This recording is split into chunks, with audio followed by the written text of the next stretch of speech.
Okay, it's 5 o'clock and we can get started. Hi everyone, welcome to the second live event of our MOOC, Smart Schooling and Networking, Empowering Small and Rural. My name is Anna Ragigna and I am the course coordinator. Together with Ariana Blasic, our course moderator, we are excited to host this live session and guide you through today's discussions. Today's webinar is framed within Module 2 of our Smart Schooling and Networking MOOC, which opened, as you know, last Monday, and which focuses especially on innovative pedagogical approaches for multi-age classrooms. Let me move this slide. So, as you know, the module has just opened. In this module, we explore practical strategies for effectively managing multi-age classrooms, organize peer tutoring, and help teachers address challenges related to classroom management, assessment, and multi-age settings. Before we get started, again, we would like to thank you all for your contributions and congratulate those who have already completed Module 2. We are really delighted to see how you are engaging with the content so far. Ariana, what do you think? How is the course going?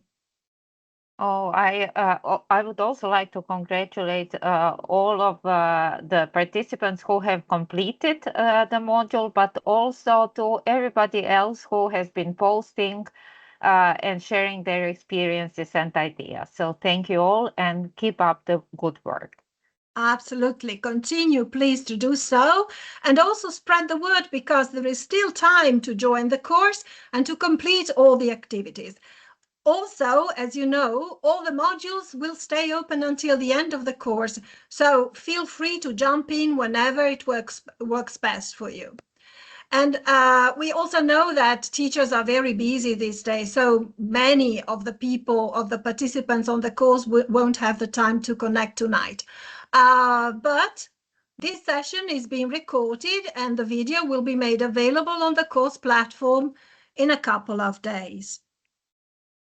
So let's get started with today's session. Our goal in this live session is to give participants a chance to hear directly from experienced educators about how they have tackled these challenges, the solutions that they have implemented, and the impact those approaches have had in the classroom. And to do so, we have invited 3 expert teachers to join us on this webinar and to share concrete ideas and adaptable models that can enhance engagement and learning outcomes in diverse mixed-age classrooms. So let me welcome our speakers today, Cristina Sanz Garcia, a Spanish teacher from Valladolid. She will illustrate teaching in multi-age classes in her experience, so provide us with ideas for organization, resources, advantages and disadvantages. After Cristina, we will hear from Endita Borovic-Churkrita. I'm sorry if I misspelled your name, Edita. She will delve into peer-to-peer learning and tutoring and tell us more about what students can do for other students. So peer learning and tutoring in multi-age classrooms. And last but not least, Diego Armando Arevallo Ailagas from Spain will delve into strategies to provide training for teachers, for in-service teachers in multi-age classrooms. So this is our list of speakers. But before that, Diana, shall we ask our participants where they are connected from, where they are based, and also let us ask them what they think of this quotation that we have taken from our course. That is, in small and rural schools, multi-age classrooms are often a necessity, but they can also be a powerful opportunity for innovation and growth. So just use the chat, please, to say where you are from and if you agree, do not agree, or what do you think about this quotation. So after the first presentation, we will check again in the chat, and maybe Ariana will help me reporting what are your key ideas about that. Okay, so let's get started. Christina, are you ready? Teaching in multi-age classes, Christina Sanz Garcia is an English teacher, a teacher of English as a foreign language in a rural school in Valladolid, Spain. And she's working with 3 multi-age classrooms that include students aged 3 to 12. Drawing from her experience, Christina will share examples of practical strategies for effectively managing multi-age classrooms, from organization to resources, advantages and disadvantages. Christina, thank you very much for accepting our invitation. The floor is yours. Just tell me when we need to move the slides for you. Okay, perfect.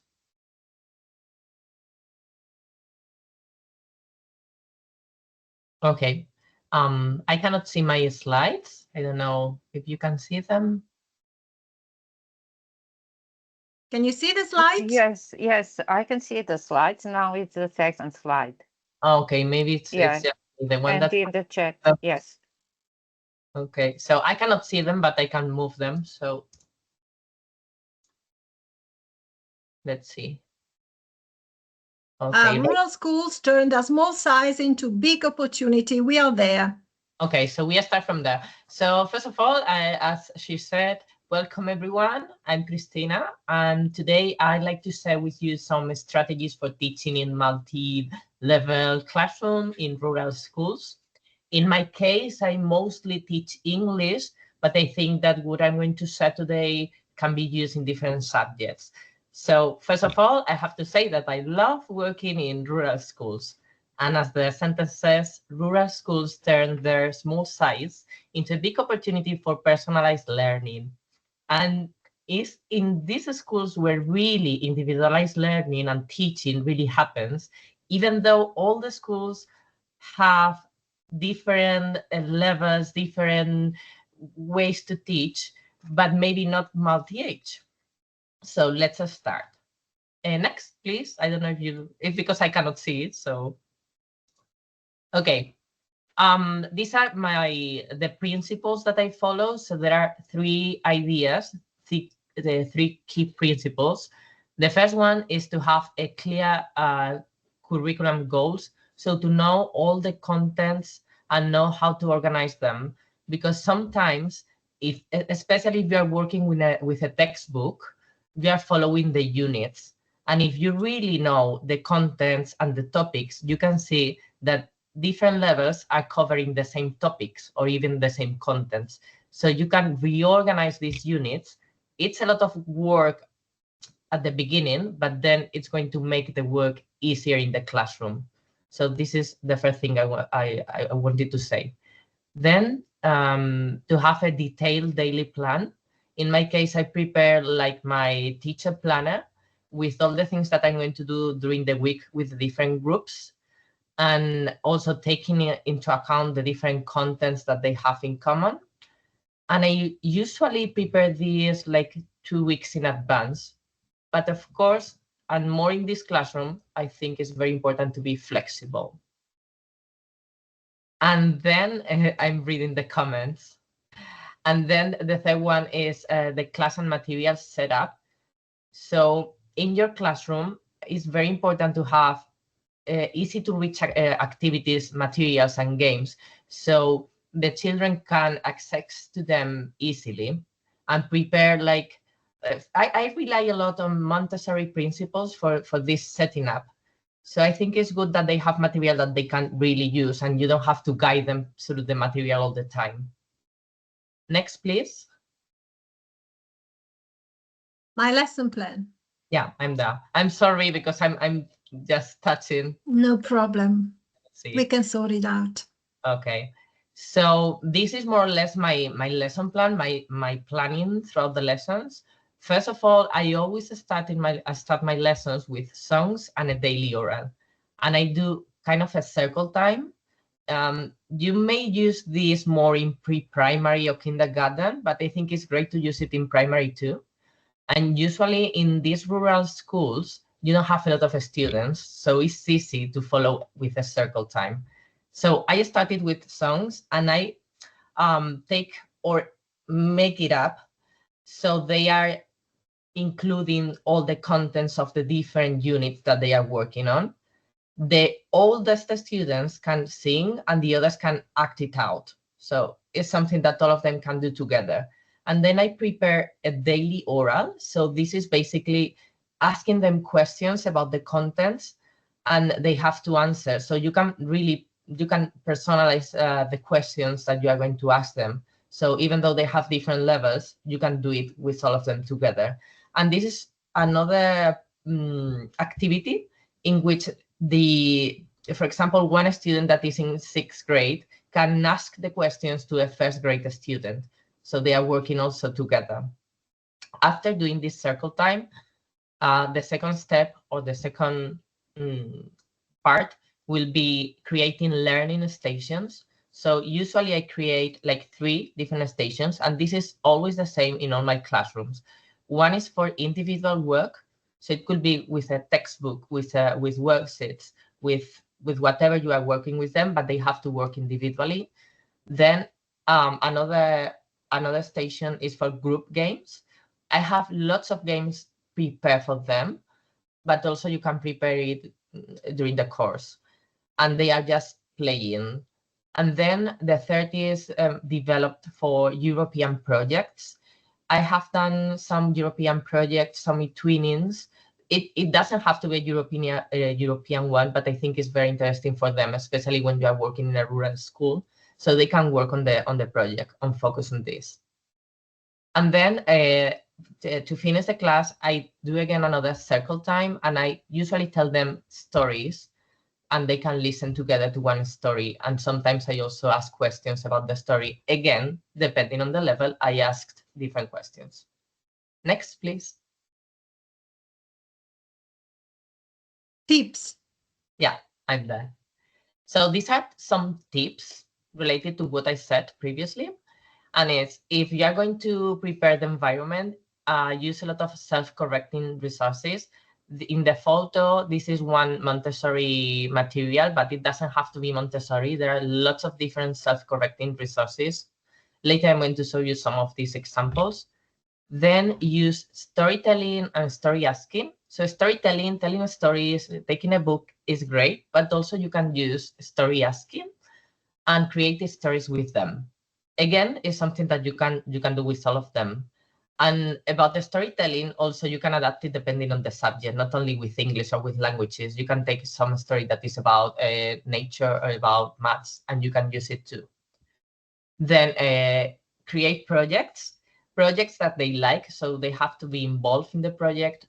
Before starting with a project, I always ask them what they like and what they want to do. And I include lots of like apps or things that they can use with a computer or tablets or things like that. Then shadowing. Shadowing, I think, is great for practicing the language, for practicing English, French, or other languages. And they can do it kind of in pairs, in groups, or alone. So they can be in the classroom if you have access to internet, or if not, you can take with a pen drive a video. They have to look at the video, to watch the video, and to copy what they are watching in the video. And afterwards, they have to act it out to the rest of the classroom. So they are working alone. You don't need to be there all the time. They are learning, and then they are going to show their peers what they have learned. And then using flipped classroom. So thanks to COVID, I created a lot of videos for my students explaining the grammar. And then I use these videos after COVID in my classrooms. So instead of having to be with the kids, explaining, for example, with a pair, explaining something with them, and then I cannot be with others, I just put the video there, and they have to watch the video, and it's me explaining all the grammar. And then if they have questions, I can go. So basically, it's not wasting time, because you need to be with all the kids, and they are going to have different needs.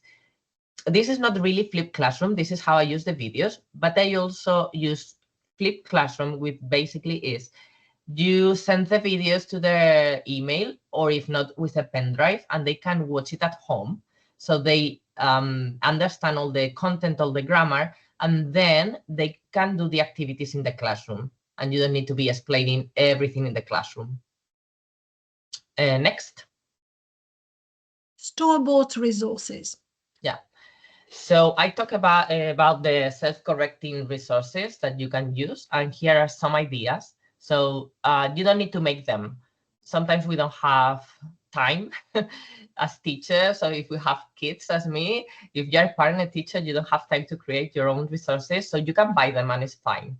And they don't need to be new.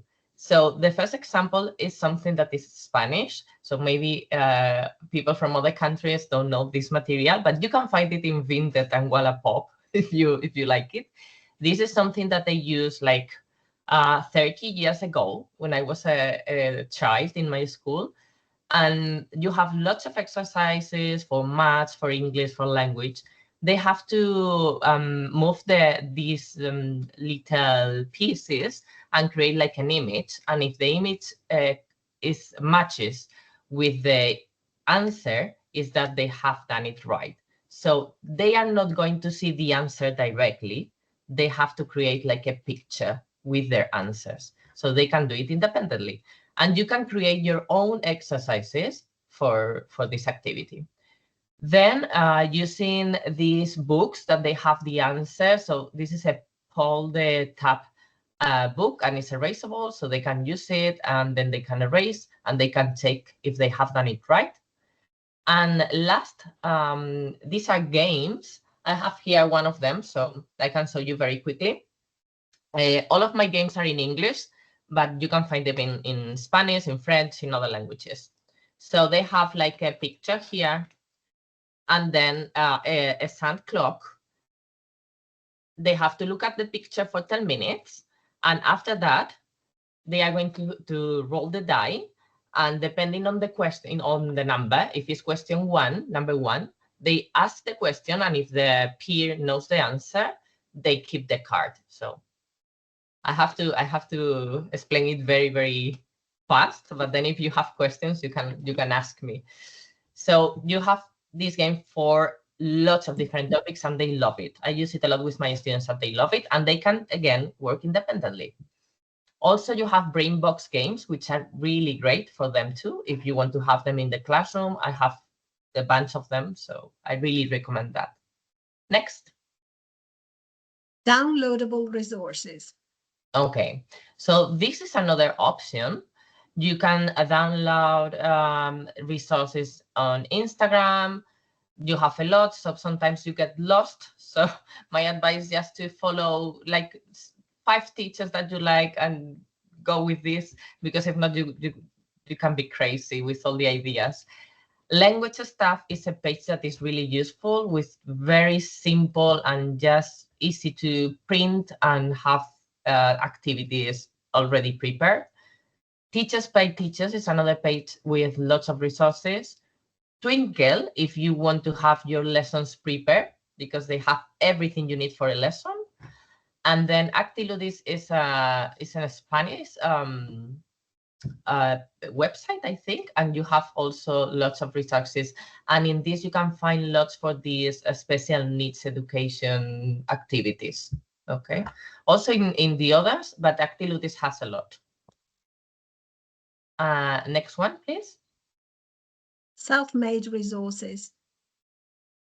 Okay, so here are some of the resources that I have done for them. And in the first picture, I think, I don't know if you saw it, but I had like this box with a lot of different little boxes. And here I prepared, usually during the summer, but then I have it for all my years, activities for them, classified by topics. So I have, in English it's called, give me a minute, because in Spanish it's doble, spotted, I think. I think it's spotted, the game in English. So this is one game that they like a lot and they can do it. Also a tangram and some puzzles. Then in the first photo, This is a kaboom. Then again, for maths, you can use this game and it's great, but instead of pictures, using like different operations or problems. In the second one, this is a speed caps, but I just make it to practice English. So they have to order the caps depending on the sentence. They have to first in their mind order the sentence. When they have the sentence ready and they know the colors, they have to rearrange and match the caps with the colors of the sentence. And they can do it in pairs and they love it. And then the last one is just a game. You can do stacking games or other type of games with questions, and they have to kind of game. I really like to use a lot of games with children because it's the way they learn better. And I think that's all. No, next, please. Yes, I think you have finished, unless you want to share with us a few last considerations. I must tell you that I really admire these approaches, and in particular also the mix that you have shown of digital apps, but also hands-on playing games and toys and tools in the classroom. So I believe your classroom is very lively, is it? Yeah. Yes. The thing is, it's very difficult to sum up all the strategies and all the resources just in like 10, 15 minutes. So Yeah. I hope it's been useful for you. Absolutely. But anyway, you've done a great job. Thank you so much for your presentation. You have shared a wealth of ideas in just a short time. Thank you so much, Christina. Let's see in the chat if there are any questions, but let's also go back to our initial prompt. Ariana, can you help me, please? Are there Yes. any questions or Yes. any comments to this Yes. sentence? Maybe just before we go to this sentence, maybe a question for Christina. Can you say the name of the game in the second photo? Okay, let me see. At second photo, where? Speed caps, right? This is what. Yeah, the speed Yes, cap. yes, yes. Yeah, but the speed, Diego already responded. yeah. Yes, thank you so much. But and now back to your question, Anna. So first of all, we have participants from all over Europe, from Poland, yes, from Spain, Serbia, Turkey, Italy, and most of them agree with the statement that we can see now on the screen. And we can also see there is a very interesting comment by Michaela, who says that multi-age classrooms are an opportunity to develop soft skills like conflict resolution, adaptability, time management, organization, teamwork, etc. And there is also an interesting comment by Jessica, who teaches in a mountain school. And the first thing she does at the beginning of the school year, it is to go through all the books and topics, and then she creates a curriculum that allows for the same topics to be covered simultaneously at different levels. And she teaches different subjects, and she always starts with a song. And Daniela, Christina, you also mentioned it. Yeah. So yes. Absolutely. And thank you, Yeah. Edita, for comments to our participants. Yes. Yeah. And all the participants are invited if they want to suggest other tools, other games, other strategies. Use the chat and let's have a conversation. Let's have a discussion this afternoon, not just delivering a speech from our colleagues. Okay. And So maybe thank you Anna, so much, Christina. Thank you. Ariana? Yeah, just a comment by Marco, very interesting, that he teaches in Italy in a middle school, no multi-age classroom in his school, but definitely he is inspired by what we have just heard from Christina and also from our colleagues in the chat. Yes, So and I think thank it you. is That's it is nice. really an asset that we can share and learn from each other, as we said also before in the previous webinar, when teachers discover this huge resource that is collaborating with others, learning from each other, so then things can really change in the classroom. Okay, another big topic that has raised many questions on the course, in the forum, on the Padlets, etc., is how to involve the senior, the students, how to create a collaboration among the students. So peer tutoring is the next topic in our agenda, and we welcome Edita Borovic Chukrita, who is an experienced primary teacher in Poland and also a university lecturer in Lublin. She has been a long time eTwinning ambassador since 2009, and she has led numerous award-winning projects promoting student collaboration. In her presentation, Nandita will show us how peer learning and tutoring can be effectively implemented in multi-age settings to foster collaboration, autonomy, and deeper learning among students. Thank you very much, Edita, for accepting our invitation. The floor is yours. Thank you very much. Anna, bravo to you for bravely taking a challenge to read my surname. It was great. Absolutely, you are perfect. Thank you. My name is Edyta Borowicz-Czuchryta, and I'm really extremely happy I can be with you here, sharing my experience. For the last 100 years, I have been an English teacher, and teaching actually is my passion. Every day, every morning, I wake up and I think what I can do even more to be more inspiring for my students, because every year it becomes more difficult task for us teachers. And for the last 10 years, I worked in a very small school. What does it mean, small school? I will tell you. In the whole school, 8 grades, from 1 to 8th grade, and a small group of kindergarten children, there were 87 students at all, 87. So it is really small space, educational space.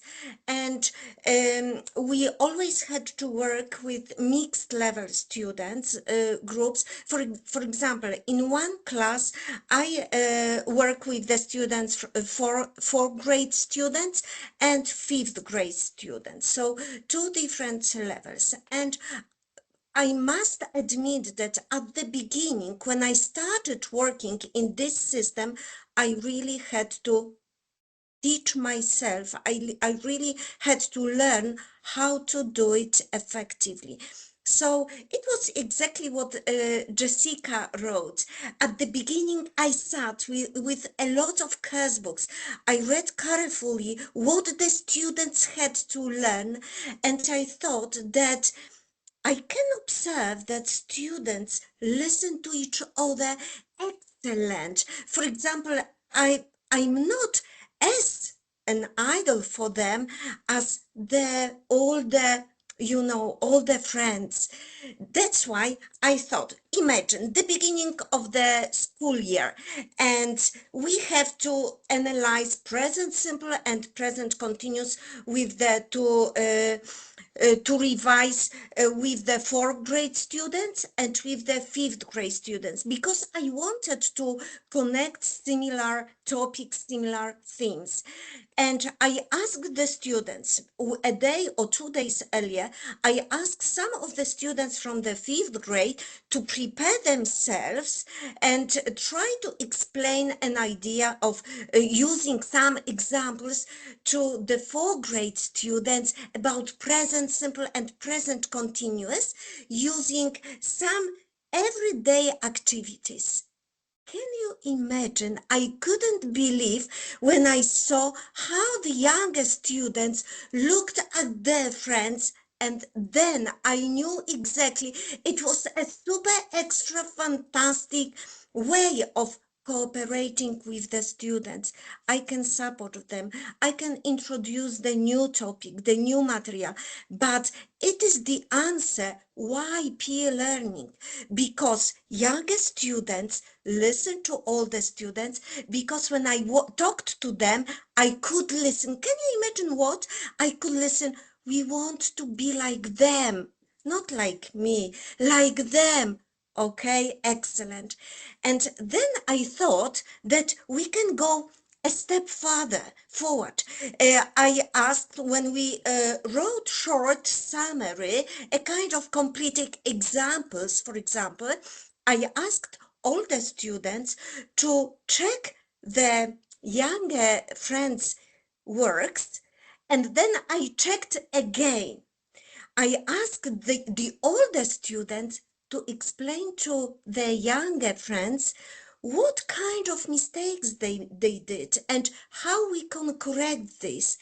And it started to be a great method. Then I really believed it was a great idea of peer learning in multi-age classrooms, because the students, we will go to the next slide, the older students felt a huge connection to what they do. They felt a great responsibility. They did their job, and they felt responsible for their younger friends. Then I started introducing e-twinning projects, because there are all of those who I believe a lot of you do e-twinning projects. So in multi-age groups, it is a great idea, because we are talking about some strategies. It is a great idea full of real activities. For example, when you have to present yourself, prepare a presentation of the group of the students, what's your name, what you are interested in, how you spend your free time. It is everything we do in a classroom, but there is one very important thing. It is a everyday life English, everyday life language we do in a real situations, because there is behind project, e-twinning project, it isn't the project, it is a cooperation. Behind each project, there is a group of super extra fantastic e-twinners who are a great motivation for our students. Can you imagine this? One day, a school from Italy. It is great. Hello to all the teachers from Italy. They asked me if they can connect on chat to chat with my students. Of course, I said yes, yes, yes, because it is a real connection between the friends. It doesn't matter where you live. It is a great connection. So my students were sitting in front of their laptops, and I was ready, because, to be honest, we never know how much they know, how well is their communication in English. So I was standing behind them, waiting for being asked how we can write this, how we can ask this, and can you imagine? They started writing, and nobody asked me. I felt unemployed. So I was walking and looking. What are you doing, Veronica? Please, I will tell you, I will show you everything in a minute. I'm writing with my friend from Italy, and I'm responding to the other. Okay. And I did a terrible thing, a really terrible thing. I didn't have nothing, I didn't have anything to do, so I looked at the screen and I saw a mistake. Sorry, I am so sorry. And I said, Veronica, you made a mistake. And Veronica, later, Miss Edita, later. Okay, I'm so sorry. I know I shouldn't do this. We cannot do this. I was really extremely happy they were writing. They wanted to do everything best to communicate with their friends. I was really extremely happy. I said sorry to her for another week for doing something like this, because it doesn't matter. They make mistake. The most important thing is to write, to communicate. If the communication process goes forward, we cannot interrupt this. They understand each other. And after that, they That's the magic of e-twinning, right, Edita? Yeah, it's the magic of absolutely. e-twinning, yeah. I will tell you something for the first time. But consider the time flies, Edita. So Yeah, 10 I minutes know. are gone. You still have Okay. 5 minutes. Yeah, I know, but I will tell you this for the first time and not for the last time. E-twinning makes the school like a theater where everything might happen. And that's why when we say e-twinning activities, different activities that follows our curricula, and each student can find, actually we can find something, an activity for each student.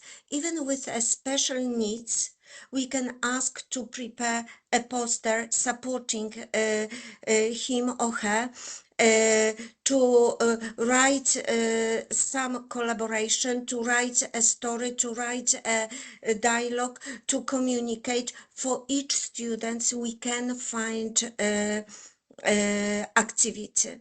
That's why e-twinning educational projects are really great for multi-age level classroom. What is more, in e-twinning projects, I found some activities from curricula. We could talk about future jobs, and in curricula, we have to speak about future jobs using future, wheel constructions, whatever. And my students asked me, please, can you connect us with somebody from NASA? From NASA? Okay, so I wrote to many people from NASA, and Richard answered, okay, I can meet with you, student. And my students said then that in big schools such things doesn't happen. It is a magic of our small school when we can connect with somebody from NASA and touch the stars. So as you can see, in small school, it is a kind of atmosphere that we can do even more. And for example, a few years ago, a teacher from Italy invited us to join the competition, and there were over 2,000 schools from the whole world, and it was our school, almost 90 students who won that competition, became the school of the month, and visited Expo 2015. Can you imagine this? It doesn't matter how big or small school you are. You've got a great potential. The most important thing in your school are your students, and it is really worth to find a different task, to do e-twinning projects, to connect them with other students from other countries, because if they feel being motivated, they can do even more. We even wrote with our friends from different country, we wrote a common story titled Our Life in 2021, and it was a great idea because everybody, each student wanted to write a part. If they see something big happen, and e-twinning project is something big for them, it is a great idea. And the last activity. One more minute, Edita. One more minute, yeah, it is the last slide, don't worry. I look at the watch, I've got 2 different watches on my table. But the last activity, 1 month or every 2 months, we met with my students on Minecraft field, and it was an idea that it doesn't matter how long we are there, what we build together on Minecraft field, we communicate in English, and it was a great idea for them to find, to translate, to use this opportunity and to upgrade the communication in English. And the most important thing for me and for in my job, it is there wouldn't be us teachers, but not for the students. They are, they were, and they will be my motivation. Thank you very much. Indeed, Adita, you said something really, really true. If I can add, they won't you remember for what you taught or for what you said, but they will remember you for how you made her feel. So this is really something. Thank you for your enthusiasm. It was really captivating. I mean, okay, so let's move on to the next speaker. Diego Armando. Let me present you, Diego. Is a primary teacher in Spain and also an eTwinning ambassador. And since 2015, he has taught in rural multi-age classrooms, leading instruction across subjects including English, maths, language, science, and art. And in his presentation, Diego will share with us how peer learning, mentoring, co-teaching, and team teaching can be effectively implemented to foster professional growth and support teachers in their daily work with diverse student groups. So thank you, Diego, for being with us today. The floor is yours. Please take control. Thank you.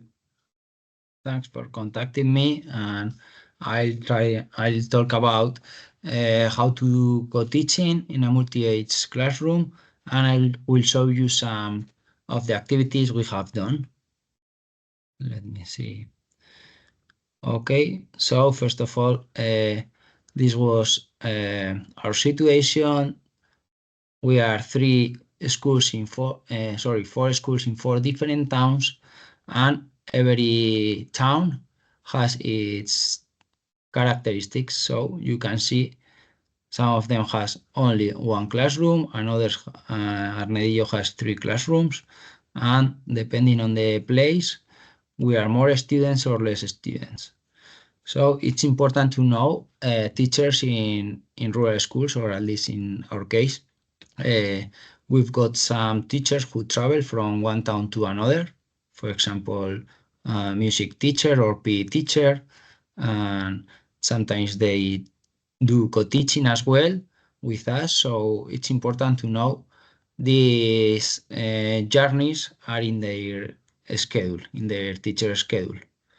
So it's a bit more difficult to manage that, but well, focusing on how do we organize co-teaching?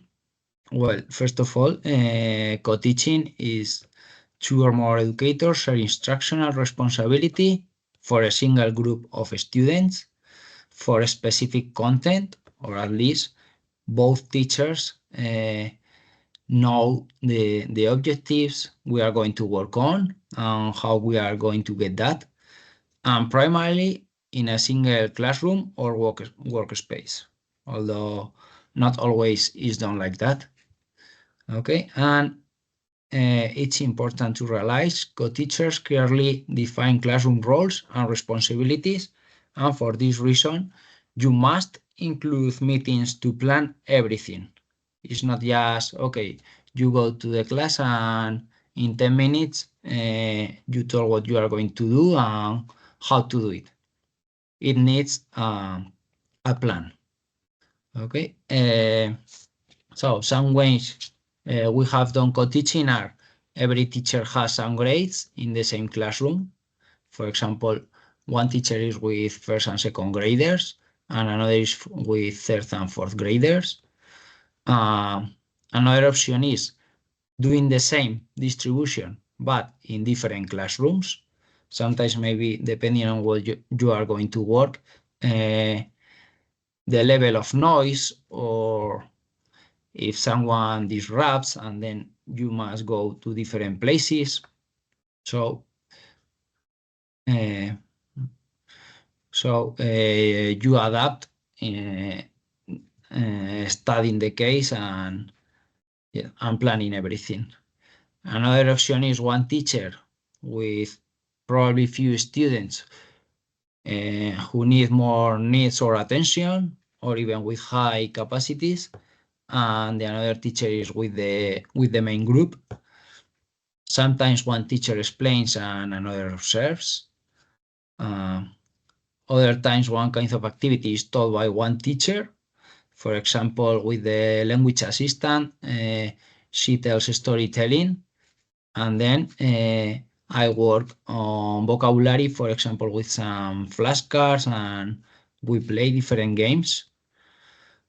And another option, one teacher guides the class and the another prepares material. However, it wouldn't be co-teaching, but sometimes, as we are usually overwhelmed, we need these tasks to be done tomorrow, so we need to prepare there. Could you go there? But that wouldn't be co-teaching, of course. As I said, one teacher works on vocabulary with cards, dominoes, tarsia, battleship, hangman, different kind of games. And the another works with flashcards or with the tablet or digital panel.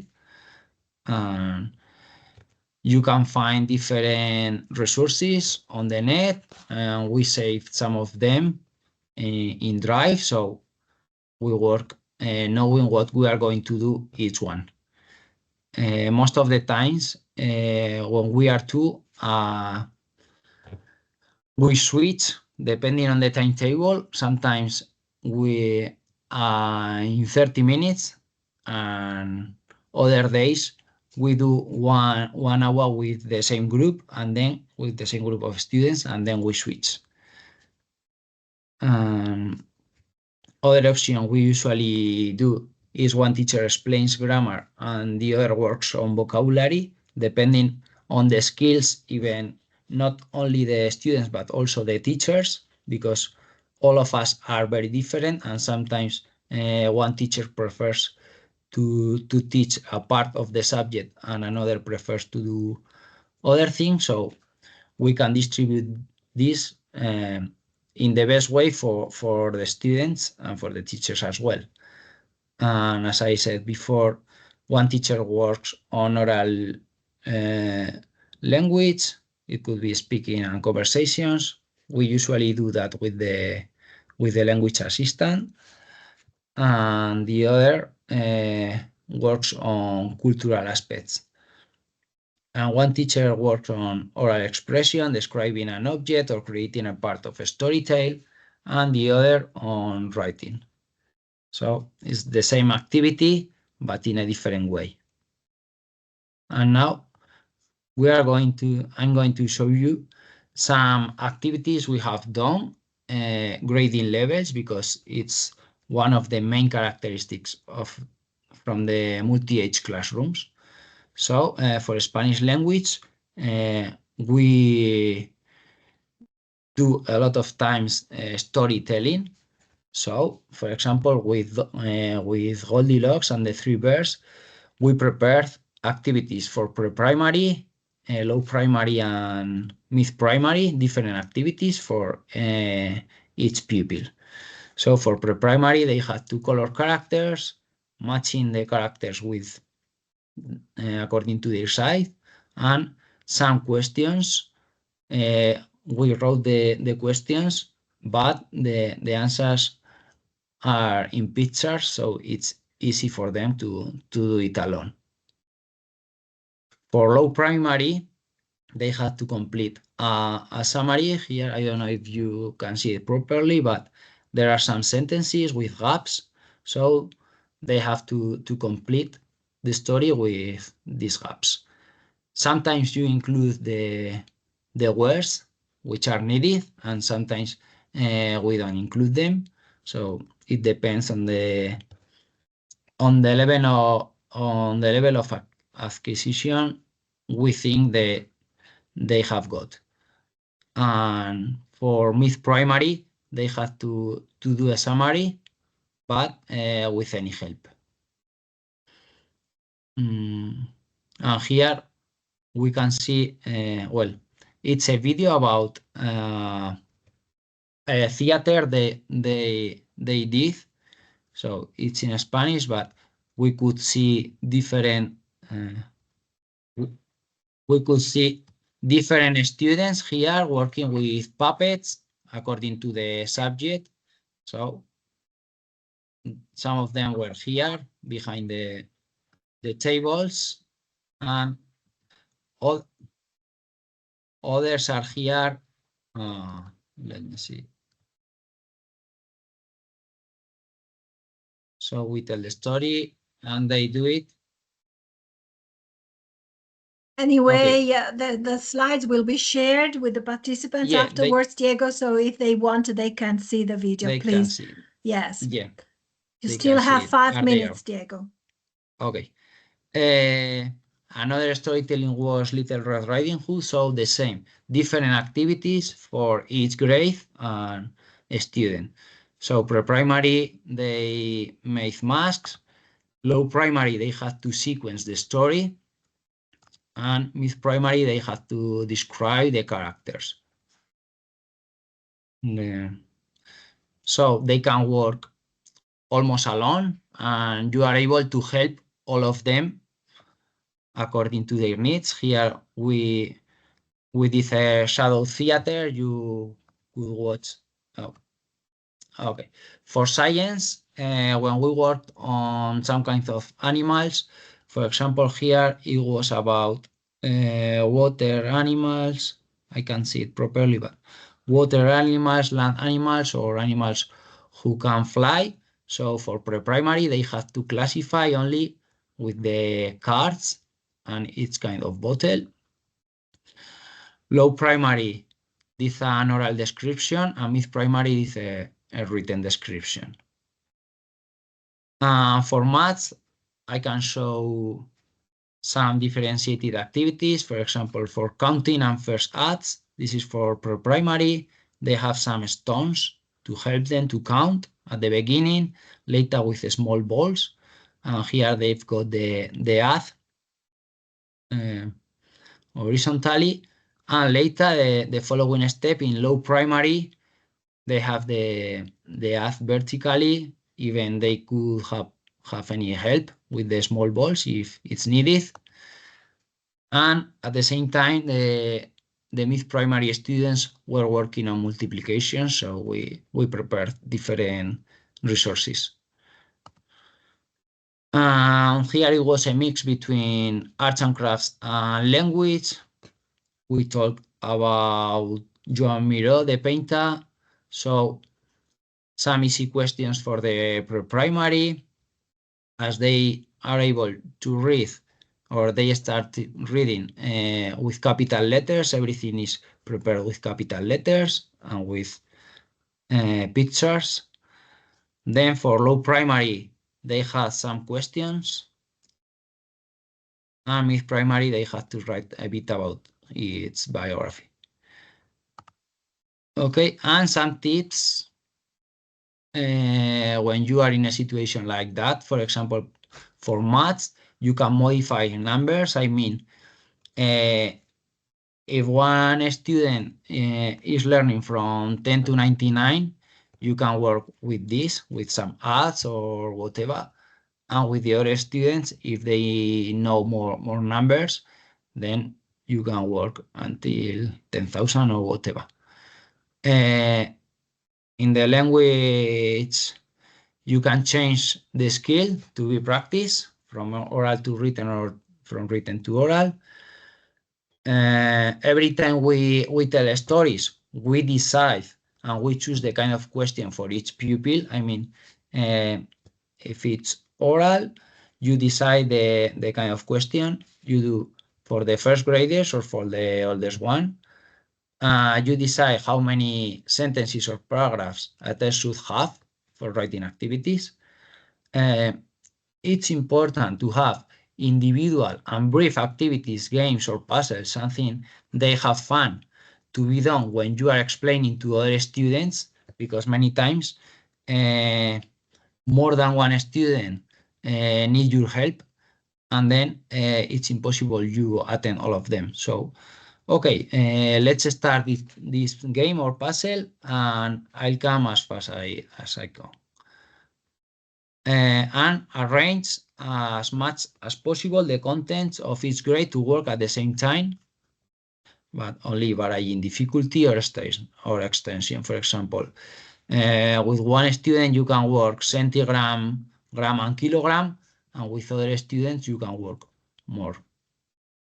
Okay, and as Christina said, this is about the curriculum. Sometimes we think we are in a hurry and we don't have enough time to finish the textbooks they usually have. Okay, don't worry about that, because parts of the curriculum are repeated along the primary education. So don't worry if your students don't work a specific topic a school year, because I'm sure they will do it in another. The most important thing is children go to school happy, enthusiastic, and wishing to learn, and their effort is success. And to conclude, co-teaching helps us to be more effective in class. Teachers help each other. Teachers can choose the way we divide the subject or activities taught by each teacher. But mainly teachers need to be organized and have time for meeting teachers. A lot of time, make decisions and agreements. Everything should be clear between us. And teachers need to be able to work with another at the same time, share ideas, materials, being empathetic. I say that because sometimes you can feel you are doing a lot of work and the another teacher doesn't do it. So it's important to have a sincere relation and talk every topic is needed, because we are on the same journey, teachers, students, and their families. Absolutely. Thank you so much, Diego, for your presentation. I know that topic is not easy to handle. Also, the other speakers, I know that time flies, and yeah, we have to do it in 1 hour. Anyway, we have run out of time now, but if our speakers agree, we would, however, spend a few minutes. What do you think, Ariana, to ask a few questions? Because there were really plenty of questions in the forum, on the Padlets, etc. So let's just pick a few maybe, or from the chat. Ariana, what do you suggest? For now we don't have any questions in the chat, so let's look at the questions that the participants shared in the course on the Padlet board. Yes, and who would like to answer, please, from our 3 speakers, please feel in to jump in and try to answer. Which one do you want to ask? There were so many, Ariana. Maybe what Diego has just been talking about, teachers and how they prepare for this. Maybe we could start with this capacity building question. It was about professional development for teachers, for in-service teachers, but maybe we can also connect it with novice teachers. So what are some of the opportunities for professional development where teachers will learn how to deal with all the commitments and obligations in a multi-age classroom for teachers with experience, but also for new teachers? Who would like to answer this question?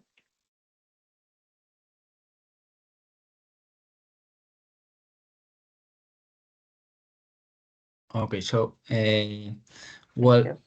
all of us have been teachers some years ago, so at the beginning it's not easy. Maybe you have learned a lot of methodologies, but once you are in the classroom is when you realize how difficult it is. However, maybe you are, I wouldn't say more prepared, but more updated with with this kind of methods, of methodologies, and maybe even more resources to get, and the another teacher could share their experience, and all of us need to work together. It's important to include teachers meeting even in not only in multi-age classrooms, I would say in every school, because it's important how we focus every task, even when the students change from one course to another, from one grade to another, or sometimes when the students are in the music lesson and the main teacher should know what happens in their lessons. Or I think it's very important, this kind of communication between us.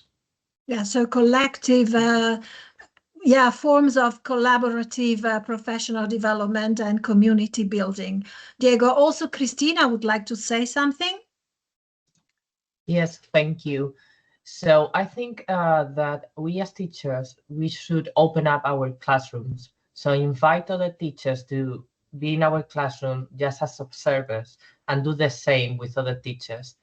In Castilla y León, there is a project where you can apply and you can go to other schools and see other teachers, how they are doing the things. And I think this is the best way to learn, when you are able to observe others. So maybe you can speak with your workmates or with other schools to develop this type of projects.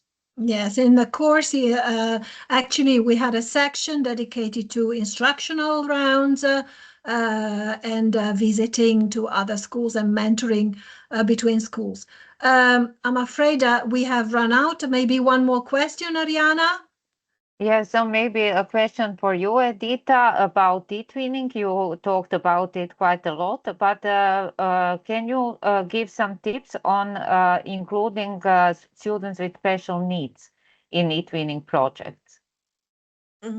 Yes, of course. eTwinning Thank you. projects gives a great opportunity to involve each student in the project, and then special needs students, everybody is different.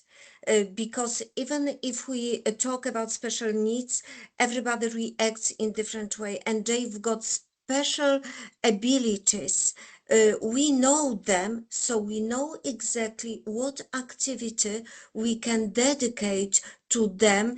And please believe me, when they do something within the projects with other students, for example, prepare the picture, or write a few sentences supporting with other friends, classroom mates, they are so extremely happy that they can do something together with others.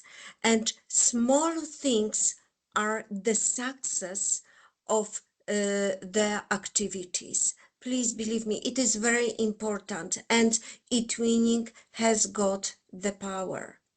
Yes, eTwinning, indeed. it is an area where everybody can be successful. Yes, and then it's also very inclusive. You're right, Edita. Okay, I think we need to wrap up this session. Anyway, all the speakers are invited also to join the course, and they will see that in the live event section there is a Padlet with many questions. Please feel free to look at those questions and maybe provide your own answer if you like in the comments. All right, just a reminder of what is next on the course. Next Monday, we are going to open Module 3, which focuses exactly on some of the topics that we have mentioned today, like, for example, international projects between and Erasmus, as well as other learning environments and how to make them more flexible, more adaptable and suitable to our small and rural schools. So how to create rich learning environments, and taking also learning outside of the classroom, both physically through outdoor education, and virtually through online projects, online collaboration with other schools, with other cities, and with other countries in Europe. We will meet up again on the 22nd of October, Wednesday, 22nd of October, for our last live event. We have invited 3 other expert teachers who will share with us how they have developed networking strategies to expand learning environments beyond the traditional classroom through outdoor education, service learning, and international projects. So you will hear again a lot about making learning inclusive and providing opportunities for our students. So, Ariana, is there anything else we should add to this? Otherwise, we greet goodbye. A lot of thank you to all the speakers, and I think the participants really enjoyed this webinar, and so did I. So I would also like to express thanks to our guest speakers. Indeed. And also to the participants for being so active in the chat. Yes, thank you so much, everyone. Please continue this learning journey. We are wishing you good luck and also fun on the course. Thank you so much, and see you on the 22nd of October. Goodbye. Bye-bye. Goodbye.